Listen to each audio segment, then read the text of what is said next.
Welcome to Natural Habitat Adventures Daily Dose of Nature, photographing Borneo, capturing the essence of a wild place, presented by Dr. Court Whelan. Court is NatHab's Director of Sustainability and Conservation Travel and has been guiding trips for us since 2013. It's a pleasure to have you with us today, Court. I'm going to hand things off to you. Thank you, Kendall, as always, and greetings, folks. Happy December and happy Antarctica Day. My good friend and fellow expedition leader Colby mentioned that, let me know about that today. This day in 1959, I believe, one of the Antarctica treaties was signed protecting that patch of continent. So yeah, well, let's shift completely different area, go from one pole to really the center of the earth in a lot of ways, right in the heart of the tropics with Borneo. This is an interesting presentation. Well, of course, they're all interesting, but this one's, the style is a little bit interesting because, we're talking about Borneo, we're talking about how to photograph in Borneo, but I'm also, because that's a little bit of a niche topic, I know a lot of the folks out there may be headed to a tropical area, maybe not Borneo, but want to get some tips on that. So this is about how to photograph in tropical environments, but it's also another level beyond that is how to photograph and capture the essence of a wild place. So you'll notice this is a little bit less on, exactly how to photograph a proboscis monkey, exactly how to photograph a leaf bug, and more like how do you inject that essence of wild into your photography. So I think this is going to have something really for everyone out there today. And of course, Q&A at the end. I'll be very much looking forward to hearing your questions. In case you are wondering the exact settings to photograph a leaf bug, I will answer those if they come up in the Q&A. Nevertheless, without further ado, Borneo, truly one of my favorite places on the planet. It has got really everything you could ever hope for, everything you could ever want of a tropical wilderness. If you read the description of today's webinar, you know that I had been dreaming of visiting this place ever since I was just a wee little lad. Seeing photos of immense jungles and hearing all sorts of stats about how much biodiversity is in Borneo. The fact that I think something like every month, 2 new species have been discovered on average for the last 20 to 30 years. It is truly a paradise for biologists, for conservation biologists, for naturalists, and for photographers. It really has that feeling. It's got that scene.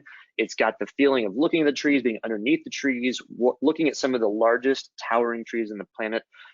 We're looking at trees like over 300 feet tall on average. I mean, this is really big stuff. I mean, yes, the Amazon has some of these categories as well, but there's not anything quite like Borneo in terms of the size, the scale, the immensity, and that general vibe of wild. In terms of just, the forest that surround you, you're going to see this photo again here in a second, but look at the person in relation to this immense forest. It's one of the oldest rainforests on the planet. It's about 1% of land area on the planet, but about 6% of biodiversity. This presentation did come out of a virtual journey I did on these Daily Dose webinars to Borneo about a month ago, and there was so much positive feedback. There was so much demand in the Q&A section for specific photo tips. That was a virtual journey. I was just talking about the biology and natural history. So if you are interested in that, definitely check out some of the recordings, because I have a nice hour-long webinar on all about the biology, the natural history of Borneo. But nevertheless, people were asking, let's get some of the photo tips of this wild place you're showing us here. And it's got just so much to love in terms of the mode of travel, the style of travel. You can be in this intense, immense jungle one moment, and then switching gears to a different part of the island, you're in these vast plains, floodplains, rivers like the Kinabatangan, et cetera, et cetera. It's a pretty wild, awesome place. So as you'll see here, I do have a blue pointer on my mouse. This is intentional, just going to be pointing out a lot of stuff today in the photos, in the slides. Just like I did in the previous webinar on Borneo, I wanted to orient you as to where Borneo is. I'm circling it right here. Borneo, it's kind of Southeast Asia. It's not your typical classic Southeast Asia like your Thailand, your Myanmar, et cetera, et cetera. But Borneo, it is the 3rd largest island in the world. It is shared by 3 countries, believe it or not. Indonesian Borneo, Malaysian Borneo, which is where we're going to be taking part in today. And then there's the little tiny country Brunei right here that I have not personally been to, but I've seen on my hikes. And when you get on a big mountaintop or a ridge, you can actually look down into Brunei. But it's all one contiguous landmass, and it's all very, very similar habitat. So let's start off, as with all my photo presentations, with the gear. The general idea when trying to capture the immensity of the wild of any sort of place is you're really trying to maximize photo ops. That means having versatility is going to be quite key to your photography. So of course, the first thing you need is some sort of camera. Like I've talked about in all my presentations, the very best camera out there is the one you have with you. So if that means it's a smartphone, then so be it. If that means it's going to be a point and shoot or an advanced point and shoot, then so be it. I do shoot with a Canon 5D Mark IV, a fancier DSLR. The advantage here is that Borneo, as well as a lot of other tropical jungles, can be more challenging for photographs than you'd think. A lot of that comes down to the darkness under the canopy of these rainforests. When you're out in the big wide open of the Kinabatangan River, that's fine. You have no limitations of light. But when you're in the jungle, which is a good part of this type of adventure, you're gonna have low light. And some of these smaller cameras, smartphones, more basic point and shoots, they're gonna be undergunned a little bit. So even though it might be more arduous, more to lug along, more decisions you have to make with what kind of lens you want to bring with you, DSLRs and advanced mirrorless cameras, they definitely have an advantage. You're plain and simple, you're going to get more shots because of it. One camera I've seen a lot of people bring with them actually on my Borneo photo expeditions is this Sony RX10. This is basically the size of a smaller DSLR. It's got the size of a smaller DSLR sensor, so it's pretty decent with light, but you don't have to change lenses. So this is a really cool one. I've seen this in action in the field with my guests, and they do very, very well with it. So if you are scared off by the interchangeable lenses, this guy is quite good for Borneo as well. But let's talk about the lens options out there. I know, it's a lot. Immediately you say, holy cow, Corey, you're gonna bring count them, 5 lenses and a flash. This is crazy. Well, the thing is that you have so many different photo opportunities. If you're trying to capture the essence of a place, especially a wild place with so many habitats, with so much biodiversity, with so many landscapes, with so many travel opportunities, having this diversity of lenses can be quite important. The one choice we're gonna have to make here, like a lot of expeditions, is choosing between what I call a walking around lens, so kind of your kit lens, your multi-purpose, 24 to 105 on a full frame camera, or like an 18 to 55 in a crop frame, or do you choose the ultra wide angle, a 16 to 35, which would translate to like a 10 to 22 on a crop frame. I try to bring both, but this is going to be something that really comes down to that second number here. So before we go into that, let me just talk about zoom telephoto lenses real quick, because this is actually going to be your workhorse. I'm using these lenses quite a bit less on a Borneo trip, and it's kind of weird to say, because you think, wow, you know, those landscape photos you showed me just a second ago, and those you're going to see the rest of this presentation, are big, they're impressive, the scale is huge. Most of the time, believe it or not, I'm shooting with my 100 to 400 for those landscape shots of big, expansive landscapes, or I'm shooting at the maximum end of my zoom telephoto, my medium range. So really, you know, if there's a choice, I'm gonna not bring this. There's a lot of really cool times to use it, but I'm definitely favoring the more telephoto end of the spectrum here. So the other thing I want to talk about, which I don't often talk about in these lens selection slides, is this bottom number, this F number. If you're not familiar, this is your aperture. When you're choosing a lens, really the smaller the F number, the better it is in low light.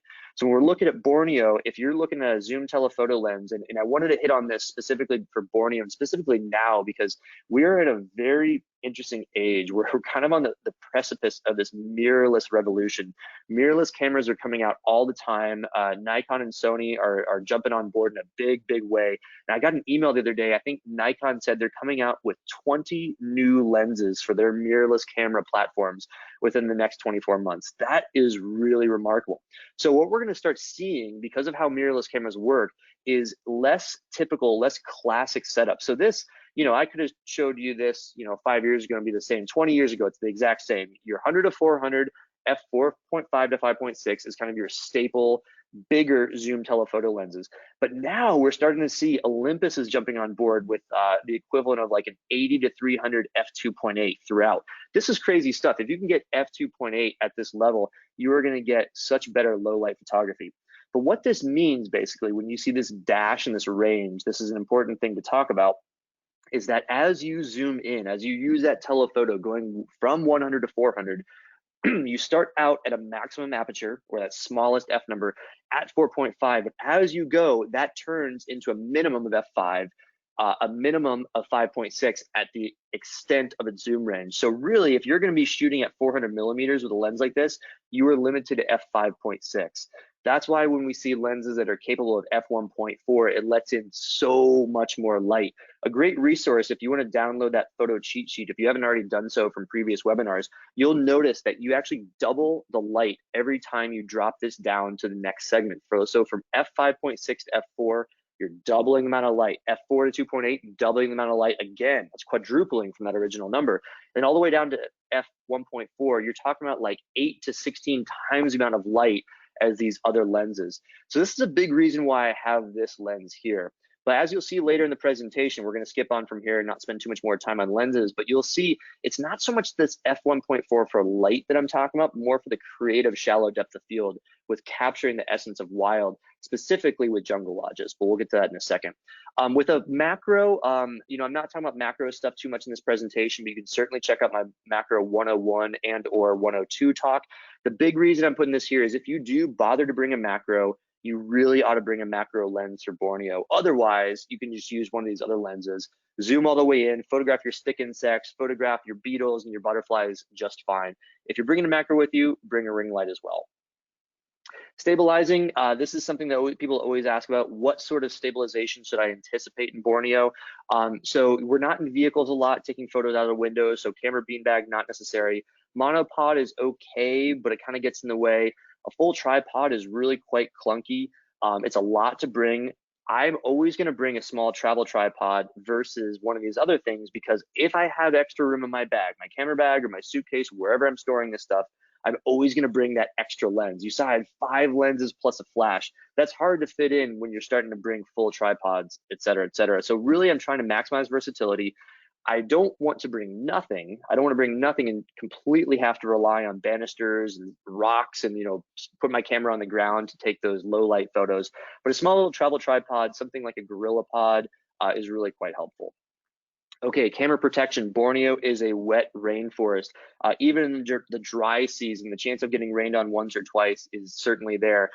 The best defense against this is not necessarily one of these weather jackets for cameras, but more something that's completely waterproof, like a dry bag backpack. These are popping up from a lot of manufacturers these days. They are super helpful. They're like the size of a normal backpack, but they're entirely waterproof. You can drop them in a river. Don't do that. But if you have accidentally dropped it in a river, any of these bags, backpack or just bag like this, is going to keep your camera completely protected. So what that means is if you get caught out in a rainstorm for 10 minutes, you better believe you have plenty of camera protection, because these are actually rated to be submerged, and that's a huge, huge difference. If you are out to get one of these, an 8-liter is about the right size to fit just your camera and lens, that extra level of protection.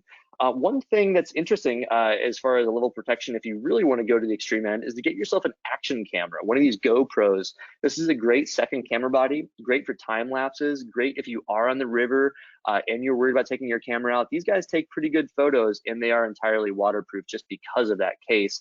And you can sometimes do even creative stuff like taking that GoPro, hanging it over the side of the boat, getting a little bit of that salt spray or that river water mixing in, and get a really dynamic video or photo. Okay, so moving on to the top tips. This is the remainder of the presentation. I'd be remiss if I didn't talk about the gear, but we're past that. We're going to talk about the top tips for photographing Borneo in really all wild places. Again, the common theme is wild. How do you capture the essence of wilderness here?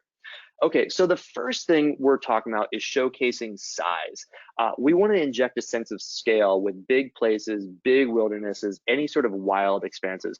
And the best way we can incorporate this sense of scale is to add some sort of familiar element, some sort of human element. It's a man-made structure. This is a gravel road that's cutting through the forest here on the way to Lahadatu. This is the only entry and exit of the Danam Valley rainforest area, one of the best parts of Borneo. And when you're there, it's not quite so obvious that, yeah, you should incorporate the road, but always keep in the back of your mind, if you're trying to incorporate a sense of scale into your photo, to show big size, to show expansiveness, adding a road, adding a path, adding a hiking trail, something like that is really, really helpful.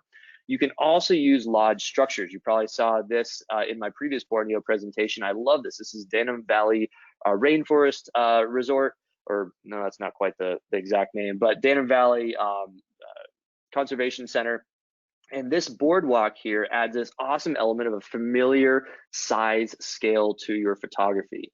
They have great canopy bridges throughout Borneo.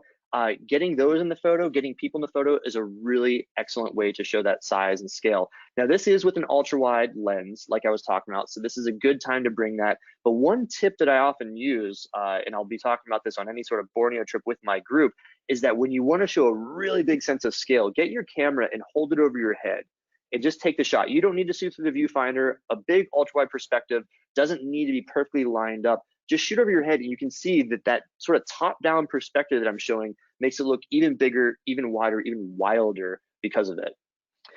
So you can also employ portrait orientation. So of course, when you're taking your camera and aiming it like this, that's landscape. Turning it on its side, that's portrait. It shows the big towering trees here and incorporating people in your shot. This is something you probably heard me say over and over and over again. People often resist the idea of having people in their nature photographs. They think, oh, people are in the way. I'm trying to photograph the pure, pristine wilds. I don't want to photograph people on my nature journey. However, it's a super powerful tool for showcasing that size. You can see here these people really get you to have an idea of how tall these trees are, how big this forest is, and having the portrait orientation an extra leg up.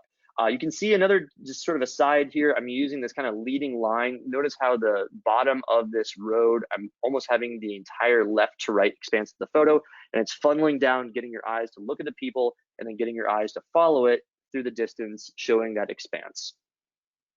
So with big wildlife, of which there is a lot in Borneo, a great technique is to resist getting that telephoto all the way zoomed in and filling the frame with the wildlife. We'll talk about that later, but a really, really great technique is resisting that and showcasing big wildlife in an even bigger landscape. So zooming out and putting that animal in the frame. We can see this throughout Borneo, throughout the jungles, filling the frame with the landscape, with the expanse of the jungle, and having that animal either smack dab in the middle to kind of alter composition, exaggerate composition, or having it sort of at the side like this previous photo and just showing the depth of this forest here. So these are okay examples, but one that I really wanted to show you is not from Borneo. This is one of my favorite examples of this from around the world. We're photographing elephants here, the biggest mammal out there, biggest land mammal, and we're photographing them in the jungles of Uganda, another tropical wild place. And we were driving into this camp, and we had this extremely good vantage point on the edge of the forest right here, from the savanna transitioning into the forest, beautiful, and photographing this herd of elephants, which, as you know, are towering. They're massive, massive. So when you put a big animal in an even bigger landscape, it exaggerates that composition, and it shows you exactly how big that area is. If these elephants are dwarfed by the forest, you know that's a big wild forest. Okay, showcasing wonder. So wonder is certainly part of the mystique and part of the wild of Borneo. Posed shots. Do not resist the posed shots. I think this is a great way to collect great memories. A couple minutes of awkwardness by asking your travel companion or someone in your group or your guide or your expedition leader to go pose over there is entirely cool. Yeah, it might be a couple minutes of like, oh yeah, I know we're kind of right here and we're trying to turn around and go back to the lodge, but can't we just quickly get a shot? It's absolutely worth it. This is one of my favorite photographs from this trip. Great memory. And telling people what to do. It seems kind of crazy for a nature and wildlife photographer to be, getting into model photography and the fashion photography end of the spectrum. But, eyeing this up, seeing where people can stand and say, oh, you know what? If you guys go stand over there, look up into the forest, put your arm out as if you're embracing the jungle, telling people what to do, getting inspiration from shots like this is actually going to make really, really great photography. When you are taking posed shots, even though these are not wildlife shots, I still recommend keeping your camera or putting your camera on what's known as burst mode. So burst mode is a way to prioritize your camera's shutter speed, not the actual shutter speed like from post to aperture, but actually how many shots can be taken per second. So what you're doing here is this is a great shot. It's a posed shot. I'm telling these guys exactly what I want them to do. Look off in the distance, kind of hold your camera. But by getting on burst mode, I just hold it until they break away. And notice how this second shot, I actually like this even more. So we're laughing, it's kind of cheesy. We're in the jungle, we're taking portrait photographs. However, this second shot, isn't this much more genuine? And isn't this much more candid? So keeping that burst mode on for those couple of split seconds just after is quite interesting.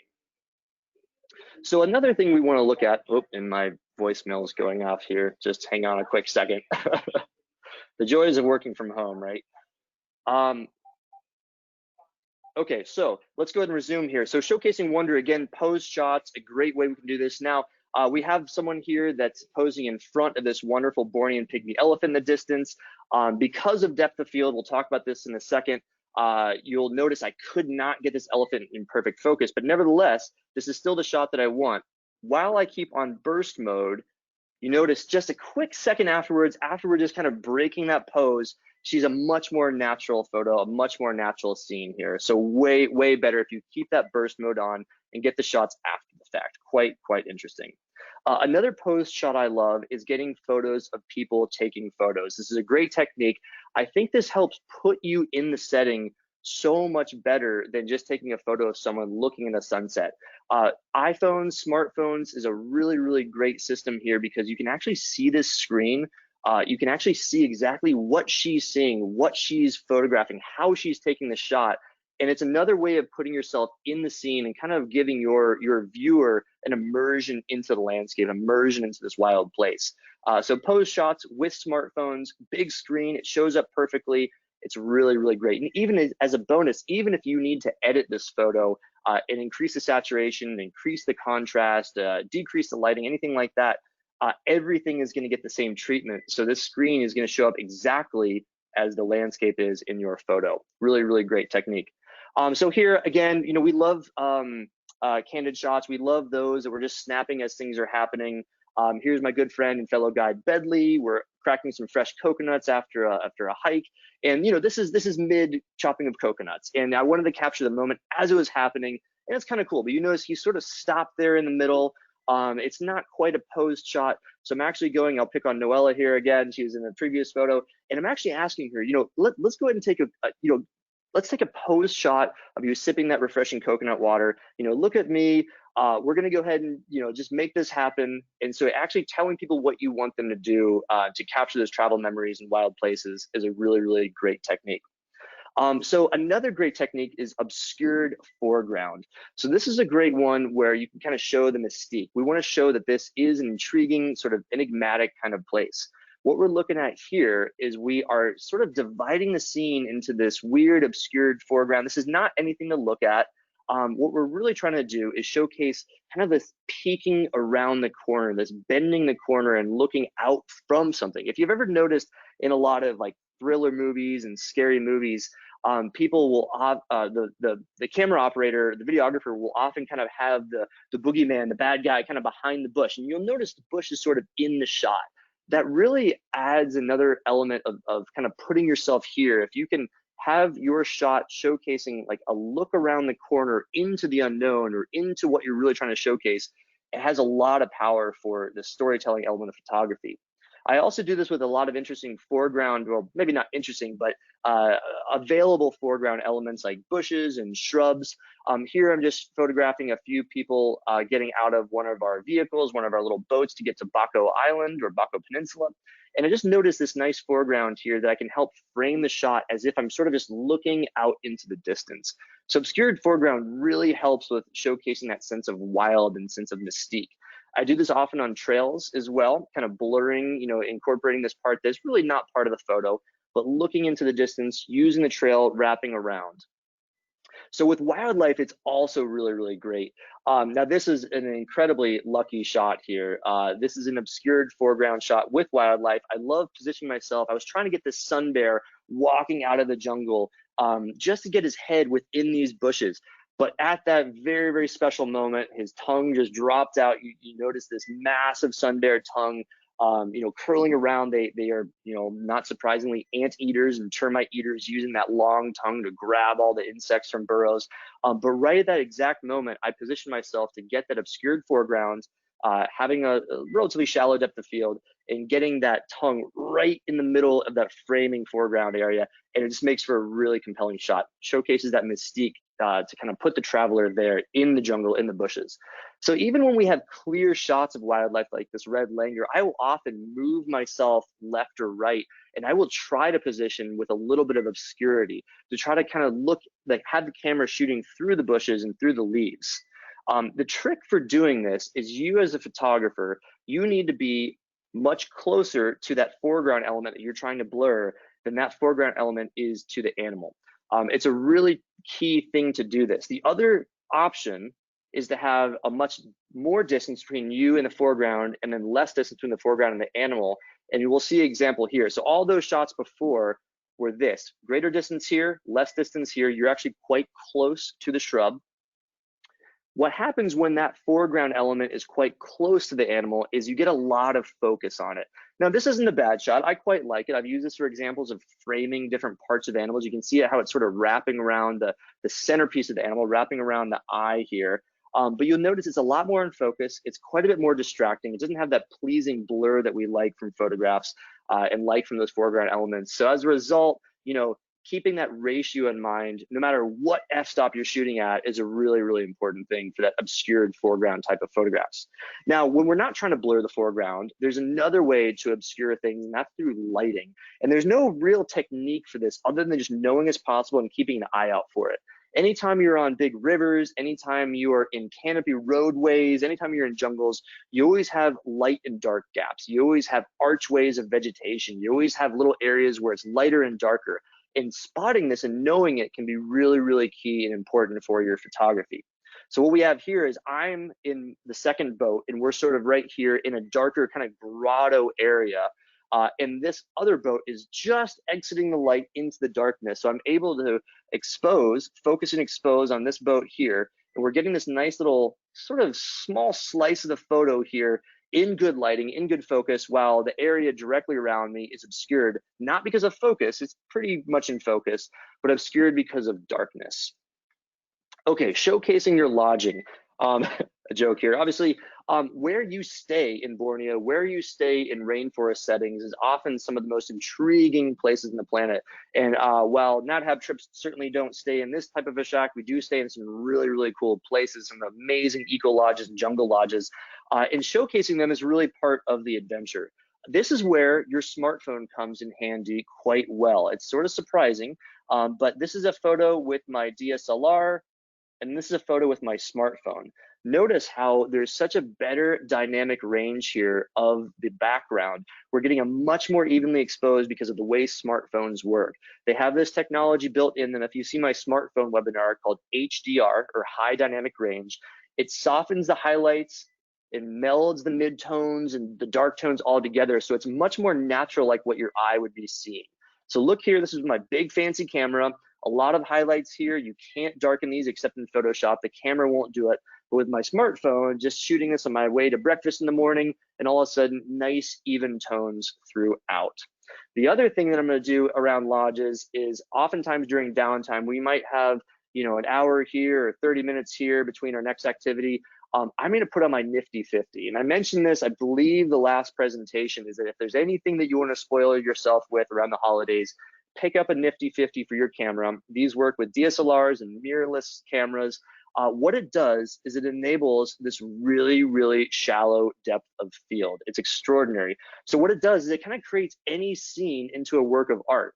Right here, I have a very, very shallow depth of field. I'm focusing on the foreground here and these wooden planks and kind of framing with the outside view of the veranda of this jungle lodge.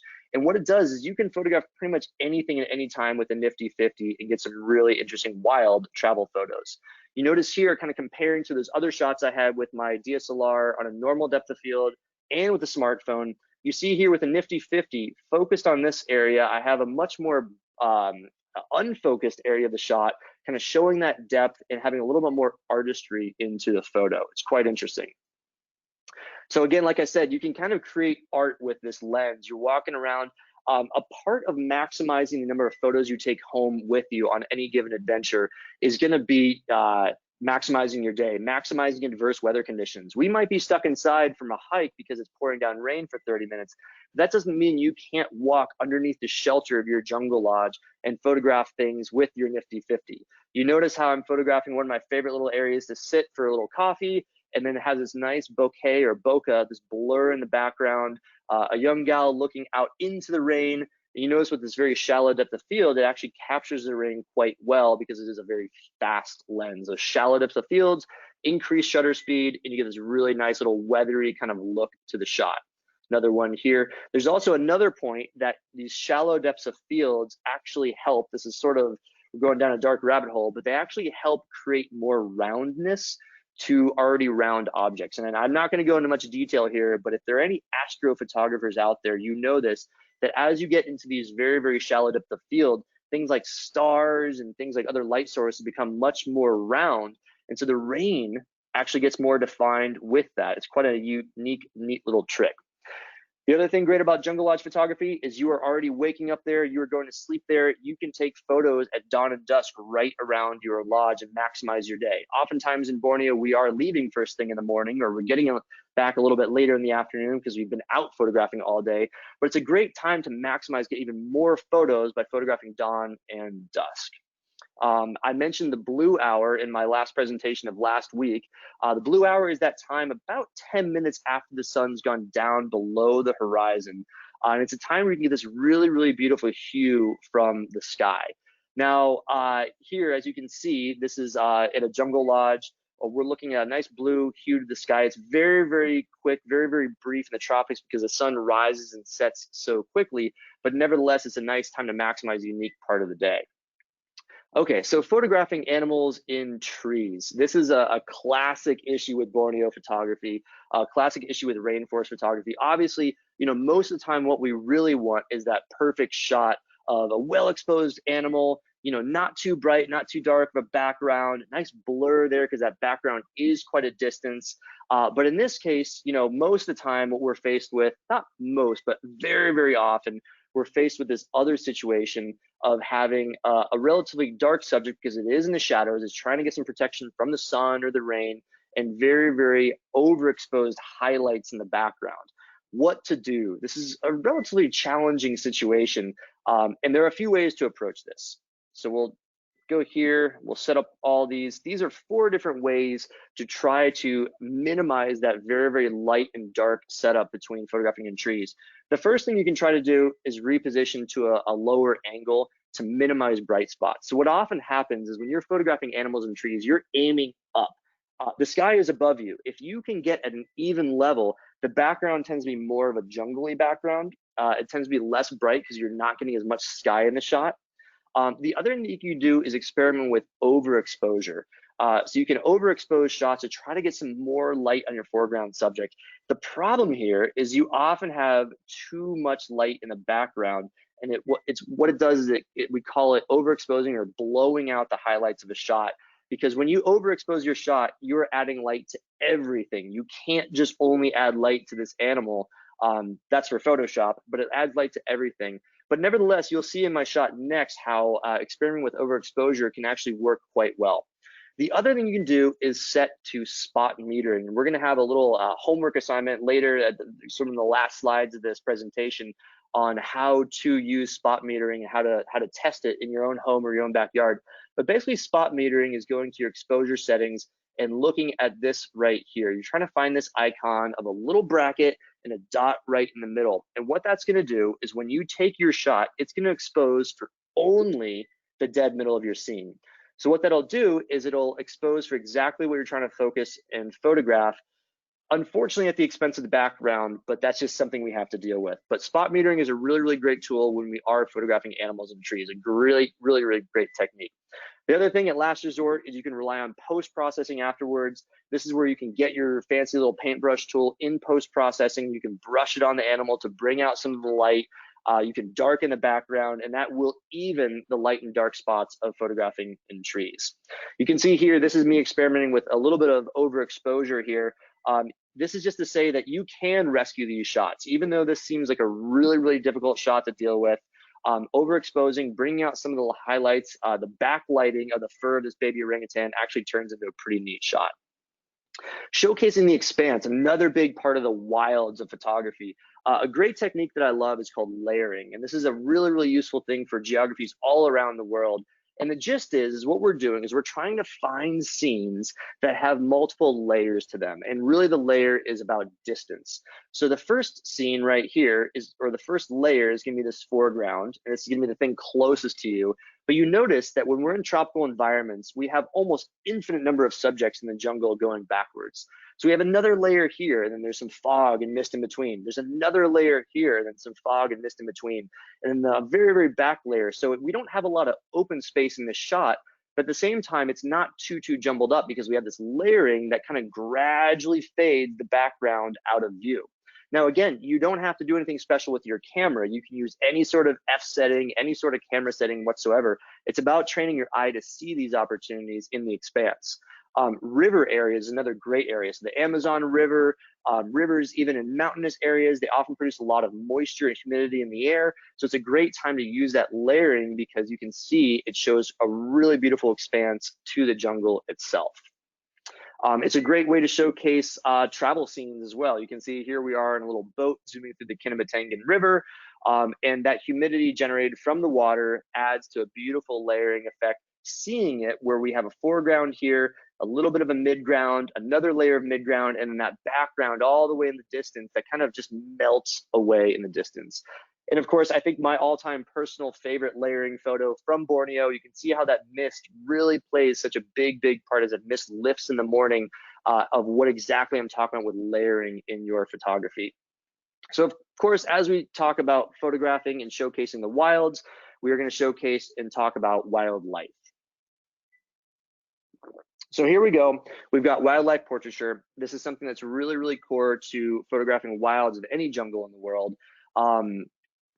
So the first thing you're going to notice here is that we've got a scene that this orangutan looks a little bit too much in the center to properly adhere to the classic rule of thirds, right? So we're going to overlay the grid here, and we're going to notice, you know, I didn't do so well lining this up, did I? Whether it was when I was cropping, whether it was when I was taking the photo, didn't do too great when lining the photo up. So this is an interesting thing, and I haven't yet mentioned this, but this is catching my attention more and more days. We have the rule of thirds grid, which is something that I talk about extensively. There's another grid that's emerging, and it's been, you know, in photographic theory for a number of years, but I think it's coming to light a little bit more as we talk about composition, and it's known as the phi grid, PHI. The phi grid is something that some people in photography will actually argue is a little bit more akin to the rule of thirds, or not the rule of thirds, but akin to the golden ratio than the rule of thirds actually is. So again, you know, check out one of my composition tutorials, check out one of my Nature Photography 101 or 102 for full composition tactics. But basically what it is you use the rule of thirds and you think a little bit more in. And notice how if I overlay the phi grid with this photo, it actually fits pretty darn closely. We have this intersecting point right on the orangutan's face. We've got a nice divide right here on its left flank, separating the photo into basically 2/3 and 1/3. So if there's any takeaway from here, you don't have to throw away all the knowledge you've ever learned or all the photos you've ever taken and employed the rule of thirds with. But what you ought to do is start thinking, if you must err on a certain side, do you put the critter or the landscape element outside of the rule of thirds or just inside the rule of thirds? You'll notice that there's actually some theory out there pertaining to the phi grid, PHI, and the golden ratio that says maybe you want to think a little bit inside the rule of thirds for certain portraiture elements. And you'll notice here with a lot of classic, very well composed wildlife portraiture, you can notice just a little bit in from the rule of thirds. You know, we're not exactly third. We are in 3 segments, but just a little bit in, it tends to balance out quite nicely. Now, it's ultimately up to your own opinion, your own perception. So, you know, you take the photo for you, but experiment with pulling in a little bit on the rule of thirds for some of your wildlife portraiture, and it could imbue an extra sense of wild mystique in your shots. The other thing to think about is, given the scene, you know, do you have an ultra wide kind of HD TV sort of crop, or do you use your traditional 3:2 ratio? So for most cameras out there, they photograph in a ratio of 3:2. That's why 4:6 prints are out there. That's why you have 16 by 24 inch photos. It's a 3:2 ratio. Well, in those examples, a 2:3 ratio, but it's the same point, 3:2. Now, what we're finding, again, kind of going back into the literature and the study of photography, is that maybe 16:9 is a little bit better ratio depending on your scene. So the reason 3:2 was originally set up way back in the days of original photography is it was believed that's what your eyes see in your scene. So as you look out straight, you are basically looking in a 3:2 ratio. Now, as we get fancier, as we put more money to our research, as more and more photographers are out there taking a really, really mathematical, empirical approach, they've found that maybe just a slightly different, a 16:9, a little bit wider and a little bit narrower, is a bit more like what the eye sees, a little bit more pleasing to the eye.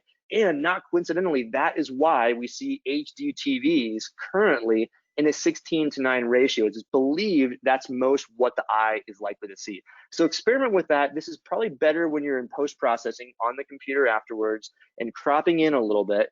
You set your crop ratio instead of 3:2, or instead of 4:5, or whatever preset settings, try to 16:9 and see if it fits your photos a little bit better. I notice it doesn't work for all photos. I have not fully switched over 100% to the 16:9 ratio, but with certain photos, you'll notice it actually works quite well, whether it's a sun bear that's kind of arched over a little bit, whether it's elephants that are peeking behind that bush, that obscurity that I like to show off.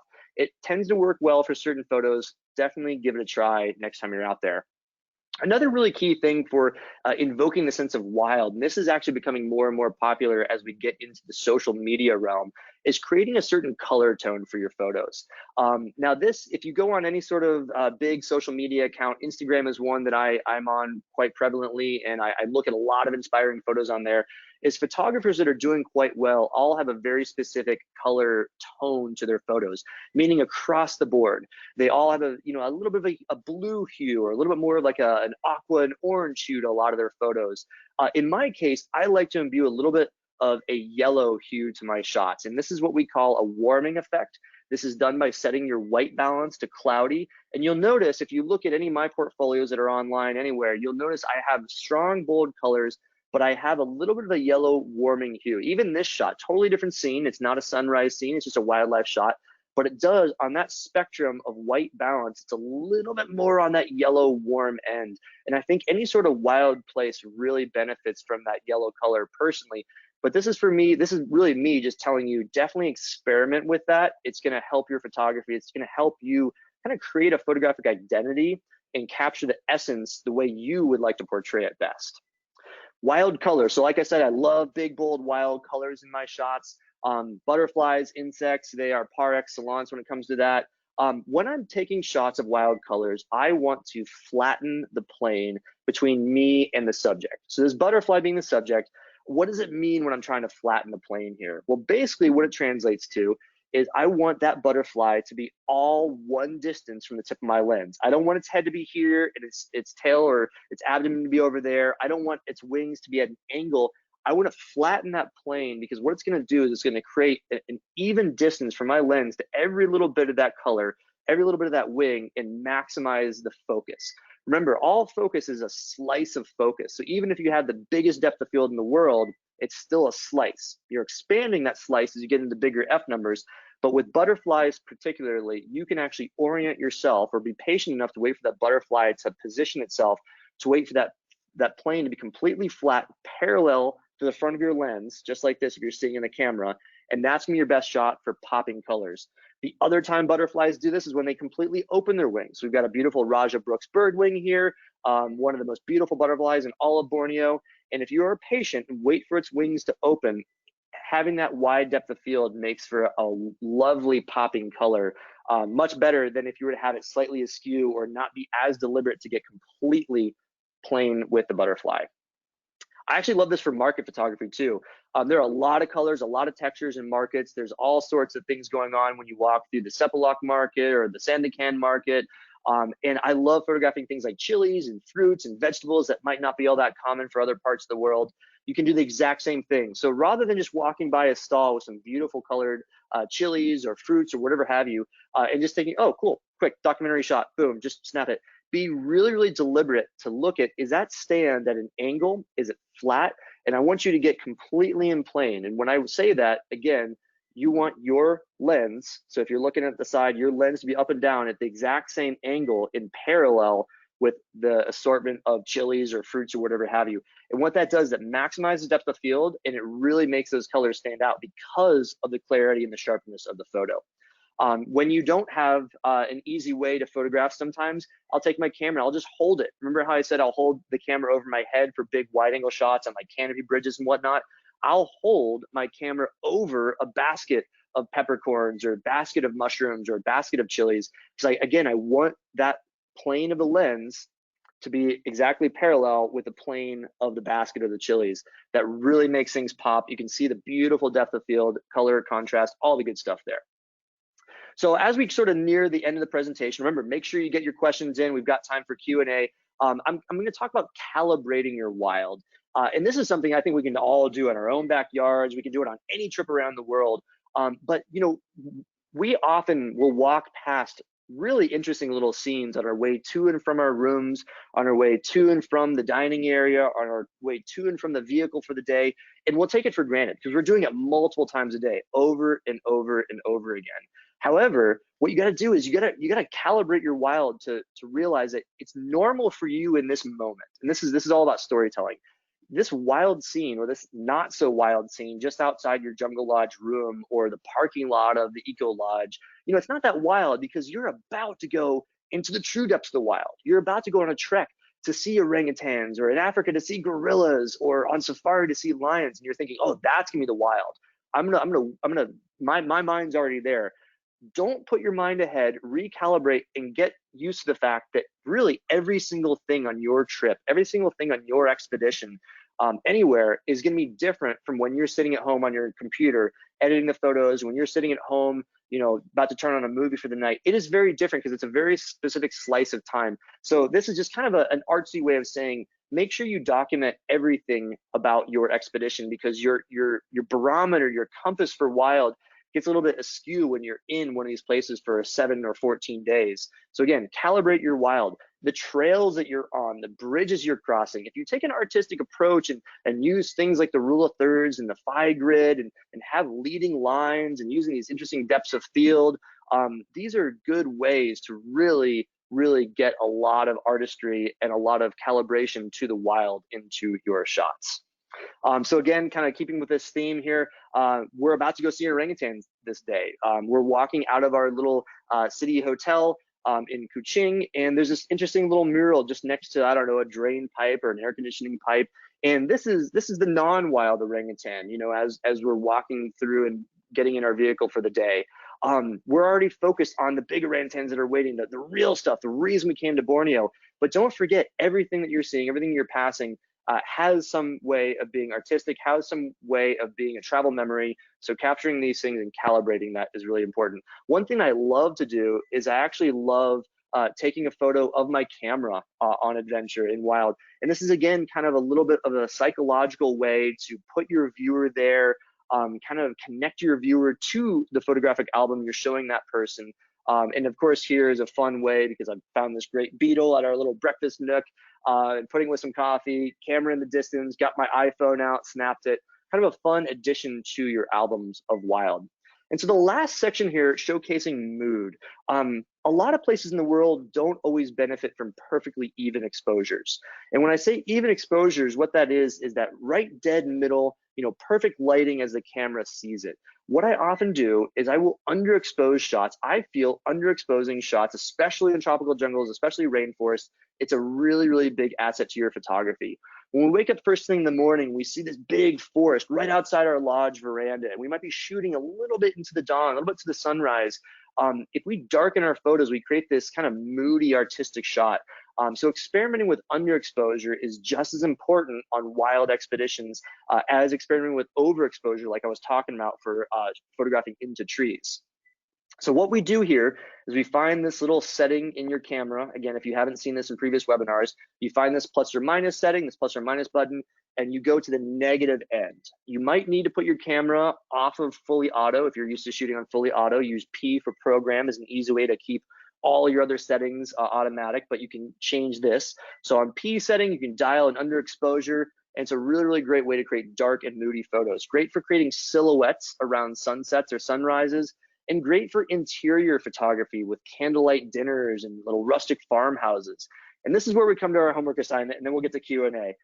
So this is something you can do in your own home, especially around the holidays. I know candles are probably burning in homes, and you might be cooking, you might be having fires in fireplaces. That is creating really cool light. You know, it's really atypical, abnormal, but special light. What I recommend as your homework assignment, if you choose to partake, is locate the spot metering setting on your camera. Again, it's going to look something like this. So spot metering, and find scenes within your home, in your backyard, down your street with street lighting that have drastic lighting. Things with like a lot of dark or a lot of light, and center that spot on the mid-tones of the scene. So don't center on the brightest spot, don't center on the darkest spot. Center on something you think is sort of evenly lit, and then test the shot and continue to underexpose as needed. So here's an example here. If we're faced with a scene here, this is actually not in Borneo, this is in Thailand, but it's a good example of something we might see in Southeast Asia. And we're getting a shot like this, and I want to capture it. What I'm going to do is I'm going to set on spot metering.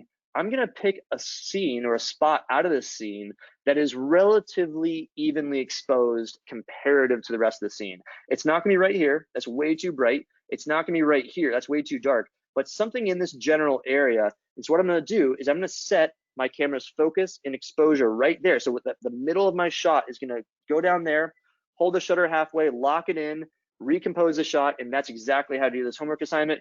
Try it in your own home. I think it's gonna be a lot of fun, a good time to do it at this season as well.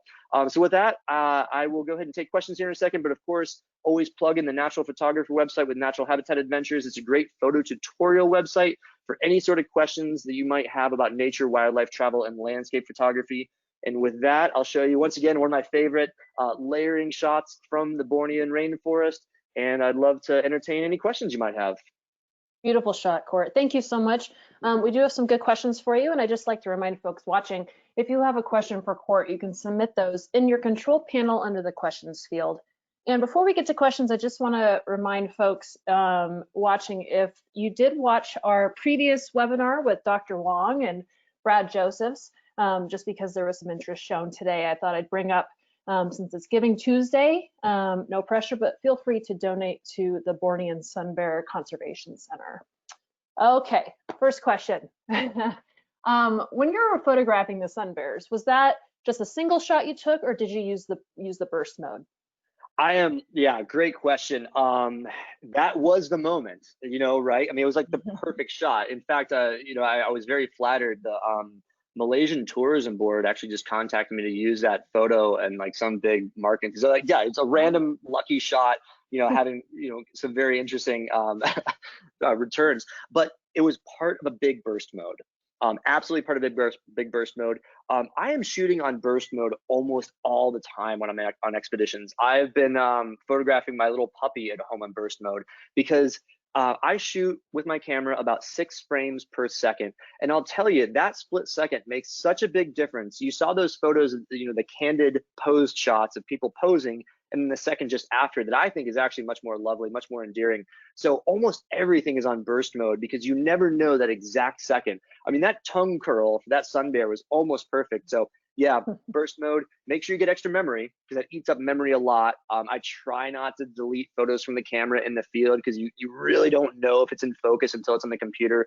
But yeah, I mean, long answer to a potentially short answered question, but yeah, definitely burst mode, but always shoot on burst mode when you're photographing this stuff. That's my advice. And how many bursts is your camera set to? Mine is maximum. In mine, I think it goes 6, maybe 7 now. So the 5D Mark IV is not known for a super high frame rate. There are cameras that specialize in that can get up to like 11, 12.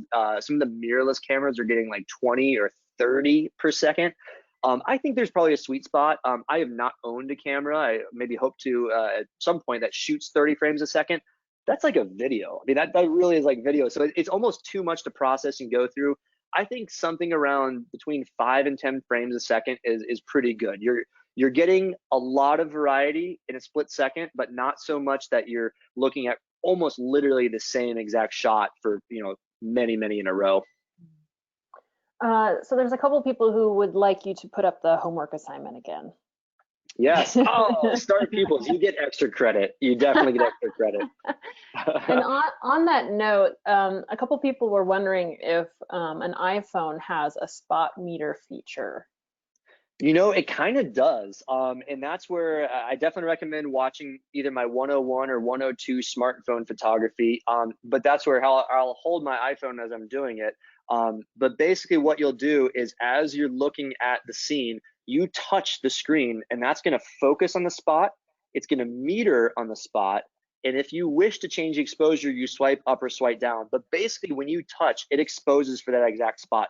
So you can basically do this exact homework assignment, this exact strategy, instead of setting the spot metering on your iPhone, which, frankly, it may have a setting deep dark into some, camera setting that you can do that, but touching the screen is the exact same thing. All right. There's a couple questions about nifty 50 lenses, and so I'll combine them. So there's someone watching who wants to buy a 50 millimeter nifty 50 lens. Do you recommend the f 1.4 or 1.8? And then the second question is, instead of a nifty 50 1.4, would an 18 millimeter or 25 millimeter f 1.8 obtain a similar effect, just a wider perspective? Yeah, great. So let me start with the 1.4 versus 1.8. Yeah, so they're both great. You're gonna notice a pretty significant price difference. Like the 1.8s are usually like in around $100 or $150. The 1.4s are usually around like $200 or $300.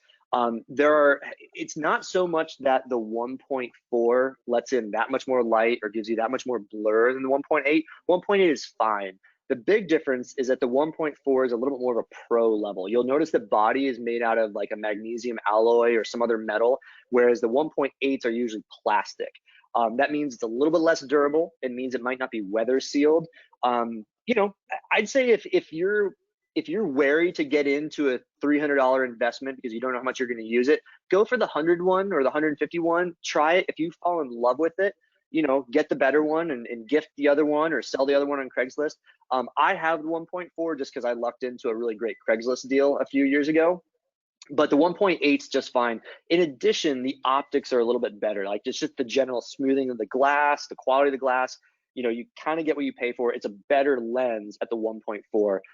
If it's within budget for you, I'd say go for the 1.4, but don't let that be a barrier to entry. If you're interested, get one or the other. Then let's see. The 18 or 24 millimeter 1.8. Yeah, it's going to be quite a different thing. By the numbers, you're totally right. It's the same thing, just a wider perspective. However, the look of the photo is going to be quite different. Like that telephoto difference between 18 and 50 is what gives you that perspective. It's what gives you that sort of narrower field of view. It actually does amplify the blur a little bit because of telephoto. So if you already have an 18 to 24, go out and experiment. You're gonna have to get closer to things. It's gonna be a little bit more distorted perhaps. But no, I think if you want that look, even like a 35 millimeter is not gonna be quite the same. But yeah, I'd say the nifty 50 is really what you want to get. There's more telephoto. They're like 85 millimeter 1.2s, and that continues to exaggerate that depth of field. And that's where a lot of like portrait photographers, a lot of model photographers, fashion photographers, they actually use the 70 to 200 2.8 because at 200 millimeters and 2.8, it actually produces a relatively similar effect as like a 1.8 or 1.4 at 50 millimeters. It has to do with like optical physics and the distance of lens elements, and far too much to go into at this platform. Okay. Here's another specific question for you, and this is about an Olympus. Between a 12 to 200 f 3.5 to 6.3 versus 12 to 100 f4, would you go for more telephoto or lower f-stops? Great question. Short answer, lower f-stop. Yeah, short answer, that's what I would do. There's definitely benefit to telephoto, but there's something really nice about a constant f-stop throughout a lens.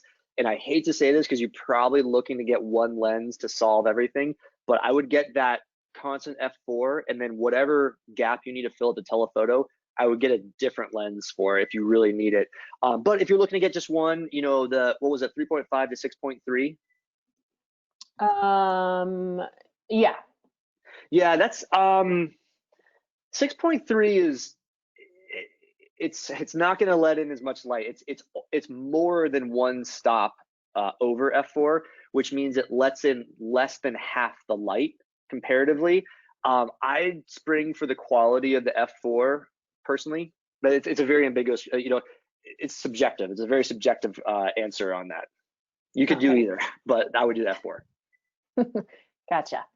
Okay, what do you think about the difference between a full frame versus a crop sensor body for wildlife shots? Yeah, great question. So, you know, in short, once you go full frame, you're never going to go back. You're gonna notice the quality. It's going to cut off that telephoto ability because, you know, crop frame is going to add like a 1.4, 1.5, 1.6 multiplying effect to every focal length you have. So just to set the stage here, crop frames are usually like your Canon Rebels, your Nikon 7200s, 5600s. Oddly enough, when you get into like the really small number cameras like the D5 or the Canon 5D, it's funny, it's like the opposite in Nikon versus Canon. The 5D or D5, whether you're Canon or Nikon, that's your full frame. So you do lose on telephoto, but I've found unless you really need all those megapixels, usually what you can do on a full frame camera, let's say you're shooting at 400, you take a shot with a full frame, you then take a shot with a crop frame camera at 400. That's going to be more like a 640 millimeter, so it's going to be quite a bit more zoomed in. You put those both in the computer, you crop the full frame shot of the 400 millimeter at its true 400 millimeter to resemble the 640 millimeter, meaning you're just enlarging the photo, you're cropping in, and you'll notice side by side, they're almost the same quality. That's because there's so much more space on the sensor of full frames to provide that quality. Then when you get in the wide end of the spectrum, it blows it out of the water. So, you know, the crop frame sensors are great for getting into photography. They're great entry points. They do allow you to get more telephoto out of your lenses, but they're decreasing quality, which it's hard to go back to. Now, the weird thing is that the crop frame, maybe not weird, but the unique thing is that crop frame sensors usually do have better frame rates. So sometimes real hardcore wildlife photographers will buy the most expensive crop frame camera and get really, really pro level lenses just because they want to be able to shoot at a faster frame rate. This all being said, the mirrorless revolution is kind of blowing all that out of the water. Now, anytime you go to mirrorless, they're all shooting at 15 frames a second. They're all shooting at 20 frames a second. That all being said, the main advantage of getting a crop frame over a full frame is that you have a little bit more telephoto, but it's really just a price point. It's just cheaper. Yeah. So full frame is almost always gonna be better. All right. So final question we'll take today, just a quickie. Is a tripod worth bringing to Borneo? You know, it could be because you can get easier, better low light shots like of your lodge at sunset or sunrise with a tripod, with like a proper tripod. Those little travel tripods are cumbersome. They're kind of annoying to use at times because you got to get down on your haunches or you have to find some sort of table or platform to put them on.